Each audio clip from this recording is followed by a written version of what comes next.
बिस्मिल्लाहिर्रहमानिर्रहीम। अस्सलाम वालेकुम नाज़रीन, अमेरिका, भारत और चीन समेत 12 खुफिया एजेंसियों के सरबराहान का खुफिया इजलास मुनक्कद किया गया। इसमें कौन कौन से अहम पहलुओं पर बात की गई, इस तमाम से पर्दा उठाएंगे हम आज की इस वीडियो में। और इसके साथ आपको ये भी बताएंगे कि अमेरिका और चीन के दरमियान तनाव शिद्दत इख्तियार कर गया। अमेरिका की जानिब से चीनी समंदरी हदूद की खिलाफ वर्जी कर दी गई। चीनी फौज ने अमेरिका को कौन सा बड़ा पैगाम दिया है। और नाज़रीन, इसके साथ साथ आपको ये भी बताएंगे कि तारीख में पहली बार अमेरिका दिवालिया होने से बच गया और अमेरिका के दिवालिया होने का ये खतरा कैसे टला है। इन तमाम चीजों पर डिस्कस करेंगे हम आज की इस वीडियो में। नाज़रीन, हमें उम्मीद है कि आप कमेंट सेक्शन में अपने ख्यालात का इजहार जरूर करेंगे।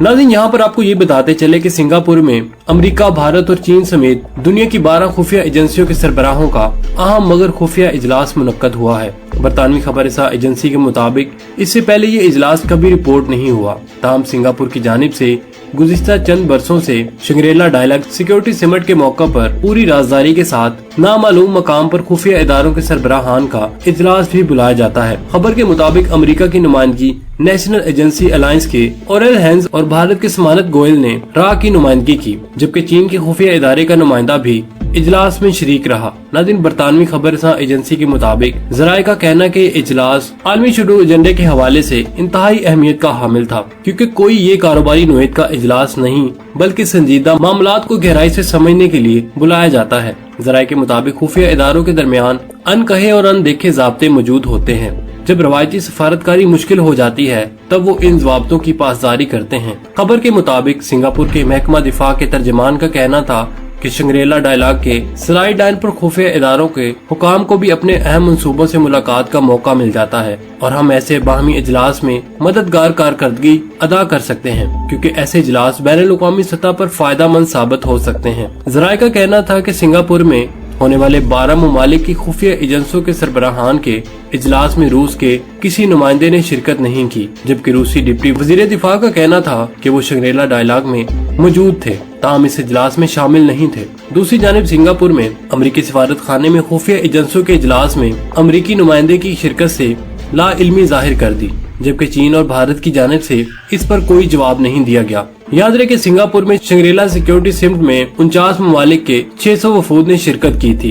इजलास में ऑस्ट्रेलियन वजीर आजम, अमरीकी वजीर दिफा लॉयड ऑस्टिन और चीनी वजीर दिफा समेत इनके बरतानवी हम मनसब ने भी खिताब किया, जबकि जापान, कनाडा, इंडोनेशिया और जनूबी कोरिया के नुमाइंदगान ने भी इजहार ख्याल किया। नाज़रीन, दूसरी तरफ आपको ये भी बताते चले कि अमरीका और चीन के दरमियान तनाव शिद्दत इख्तियार कर गया। अमरीका की जानिब से चीनी समुद्री हदूद की खिलाफ वर्जी कर दी गई। चीन की फौज ने कहा कि अमेरिका के जंगी जहाज ने जनूबी चीन की समुद्री हदूद की खिलाफ वर्जी की है। चीन की फौज ने अपने बयान में कहा कि हुकूमत की मंजूरी के बगैर गाइडेड मिसाइल जंगी जहाज ने चीन के पानियों में घुसने की कोशिश की थी, जिससे खित्ते में अमन और इस्तेकाम को खतरा लाहक हुआ। और चीन ने खबरदार करते हुए कहा कि कौमी सलामती और इस्तेकाम के लिए हर जरूरी इक़दामात उठाए जाएंगे। नाज़रीन, चीन ने रवा हफ्ते नाम नेहाद आक्स मुआहदे के सरकारी ऐलान पर मुतवक्के नाराजगी के साथ अपना रद्देमल भी जाहिर किया था। आक्सी मुआहदे की तफसीलात सोमवार के रोज सान डायगो में मंजर आम पर आईं, जिसके मुताबिक बहरे हिंद और बहरुल कायल के अलावा चीनी फौज की तोसी का मुकाबला करने के लिए ऑस्ट्रेलिया, बरतानिया और अमेरिका ने दिफाई और सलामती इत्तेहाद कायम किया। नाज़रीन, आपको बताते चले कि चीन दुनिया का सबसे बड़ा आबादी रखने वाला मुल्क है और इसके पास दुनिया की सबसे बड़ी फौज और बहरिया है। इसका कहना है कि वो मगरबी बहरुल कायल में अमेरिका और इसके इत्तेहादियों की तरफ से महसूस करने लगा है। सदर शी जिनपिंग ने हाल ही में ऐलान किया कि चीन अपने दिफाई खराजात में इजाफा करेगा और इसकी वजह आने वाले बरसों में कौमी सलामती से मुतल्लिक बुनियादी खदशात हैं। ऐसी सूरत हाल में कोई हैरत की बात नहीं कि जब बरतानिया के वजीर आजम ऋषि सुनक ने रवां हफ्ते ये कहा कि सामने एक खतरनाक दहाई है और बढ़ते हुए सिक्योरिटी चैलेंजेस से निमटने के लिए हमें तैयार रहने की जरूरत है, तो फिर आखिर हम इस मुकाम तक कैसे पहुँचे और क्या दुनिया चीन और अमेरिका और इसके इत्तेहादियों के दरमियान बहरुल काहिल में एक तबाहकुन तनाज़े के करीब पहुँच रही है। मगरब ने चीन के बारे में गलत अंदाजा लगाया। बरसों तक मगरबी ममालिक की खारजा वजारतों ने एक भोला भाला मफरूजा बनाकर रखा था कि चीन की इक्तिसादी आबादी माशरे और सियासी आज़ादी का बाइस बनेगी। जब मगरबी मल्टी नेशनल कंपनियां मुश्तरका मंसूबे कायम करने लगी तो करोड़ों चीनी शहरी आला मेयार जिंदगी से लुत्फ अंदोज होने लगे। तो यकीनन ये दलील सामने आई कि चीन कम्युनिस्ट पार्टी आबादी पर अपनी गिरफ्त ढीली कर देगी और कुछ मामूली जमहूरी इस्लाहात की इजाजत देगी और इस तरह चीन नाम नेहाद असूलों पर मबनी बैनुल अक़वामी निज़ाम मुकम्मल रुकन बन जाएगा, लेकिन ऐसा नहीं हुआ। अलबत्ता नाज़रीन, चीन एक इक़्तिसादी दियो क़यामत कुव्वत बन चुका है जो आलमी सप्लाई चीन का एक अहम अटूट हिस्सा है और पूरी दुनिया के ममालिक के लिए सबसे ज्यादा अहम तजारत पार्टनर्स भी है। नाज़रीन, इसके साथ आपको ये भी बताते चले कि अमेरिका के सदर जो बाइडेन ने कर्ज की हद बढ़ाने के बिल पर दस्तखत कर दिए। तारीख में ये पहली बार मुल्क दिवालिया होने से बच गया है। सदर जो बाइडेन ने इस बिल की मंजूरी को हुकूमत और अपोजिशन की मुश्तरका काविशों का नतीजा करार देते हुए अमरीकी स्पीकर क्यून मैककार्थी समेत दीगर रहनुमाओं का खुसूसी शुक्रिया अदा किया। इस मौका पर सदर जो बाइडेन ने मजीद कहा कि बिल की मंजूरी से अमरीकी अवाम को रिलीफ मिलेगा।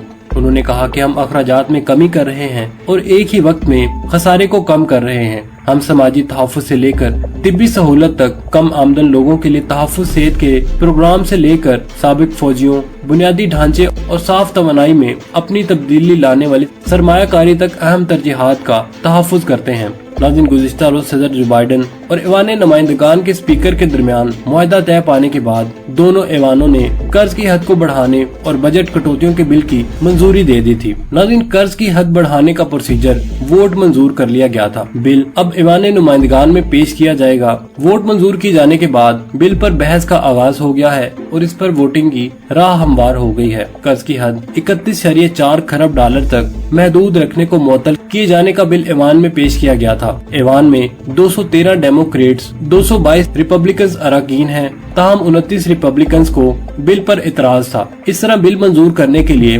रिपब्लिकन्स को हरीफ डेमोक्रेट्स की भी हमायत हासिल दरकार थी। नाज़रीन, यहाँ पर आपको ये भी बताते चले कि ऑस्ट्रेलिया के शहर सिडनी में खालिस्तान की आज़ादी के लिए रेफरेंडम हुआ, जिसमें 31,000 से जायद सिखों ने खालिस्तान के क़याम के लिए वोट डाला। इंडिपेंडेंट पंजाब रेफरेंडम कमीशन के मुताबिक सिडनी के रिहायशी सिखों ने सुबह 9 से शाम 5 बजे तक वोट कास्ट किए। ये ऑस्ट्रेलिया में खालिस्तान के क़याम के लिए तीसरा मरहला था। नाज़रीन, मेलबोर्न में 50,000 से जायद और ब्रिस्बेन में 11,000 से ज्यादा सिखों ने वोट डाले थे। वोटिंग के दौरान सिखों ने खालिस्तान के क़याम के लिए नारे भी लगाए। खालिस्तान के क़याम का रेफरेंडम रुकवाने के लिए भारत पूरी तरह नाकाम साबित हुआ। सिडनी में रिहाइश पजीर भारतीय कम्युनिटी को रेफरेंडम रुकवाने के लिए सरगर्म किया गया, जबकि ऑस्ट्रेलिया की हुकूमत ने पुरम तौर पर मुनक्कद रेफरेंडम के जमहूरी अमल को रुकवाने से वोटिंग के लिए तवील कतारें लगी थीं। वोट डालने के लिए आने वालों ने खवातीन और उम्र रसीदा अफराद की नुमाया तादाद शामिल थी। नाज़रीन, सदर खालिस्तान कौंसिल डायरेक्टर